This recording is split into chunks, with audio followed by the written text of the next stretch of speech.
I think that vaccines should be given at night to be the most effective. Why? Just a shot in the dark.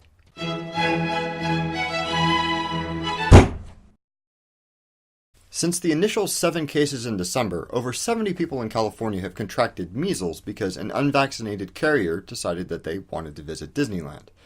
Needless to say, nobody's really happy about that. Fueled by the fear of resurgence of preventable deadly diseases, many have turned anti-vaxxers into sort of punching bags for both media and social commentary. Even Fox News has started railing against anti-vaxxers as being science deniers. That's Fox News. That's not what I'm interested in here. I totally understand where anti-vaxxers are coming from. Being injected with substances that you don't fully understand, especially in an atmosphere where people are telling you that they might be harmful, is scary. Also, parents are intensely motivated to protect their kids, to feel in control of their welfare. And when the status quo of vaccination doesn't feel like they're doing enough, they'll seek out any way that they can to gain peace of mind that they're doing more than other parents. However, the prevailing scientific consensus is that vaccines are an important and necessary measure against infectious diseases. The vast majority of medical researchers assert that the most commonly cited reasons for not vaccinating are either demonstrably untrue or reference risk factors that are considerably less risky than being unvaccinated. Vaccines weren't really controversial up until around 1998 when Andrew Wakefield raised some concerns that maybe the MMR vaccine was causing autism, concerns which were later refuted several times over by some very large and much better constructed studies than Wakefield ever performed.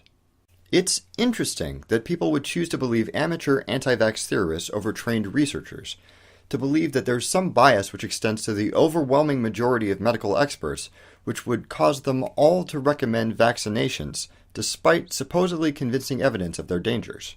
By definition, that accusation is an accusation of conspiracy, a secret plan by a group of people to do something harmful. Whether medical experts are allegedly refusing to examine the evidence impartially, or are being intimidated into silence by their peers, anti-vaxxers are suggesting that those experts are willingly and actively suppressing the truth in favor of a harmful lie. Now, to be perfectly fair, accusations of conspiracy are sometimes accurate. From President Nixon's underhanded political activity to the Church of Scientology's infiltration of the U.S. government, those things actually happen. But many theories about conspiracies require a certain pattern of thinking which makes it difficult to recognize whether they're actually plausible or of the tinfoil hat lizard people variety. So the question is, in order to decide whether or not to trust a particular scientific consensus, how might a discerning person decide whether an accusation of conspiracy is potentially true and deserving of further investigation, or just misguided crazy talk? What makes a bad conspiracy theory? Well, first, there's disproportionate weighting of evidence. A conspiracy isn't the only alternative to the official story. It's just one among thousands of potential explanations, each with their own degree of likelihood. In order to be worth considering, it's not enough to demonstrate 1 or 2 problems with the official story.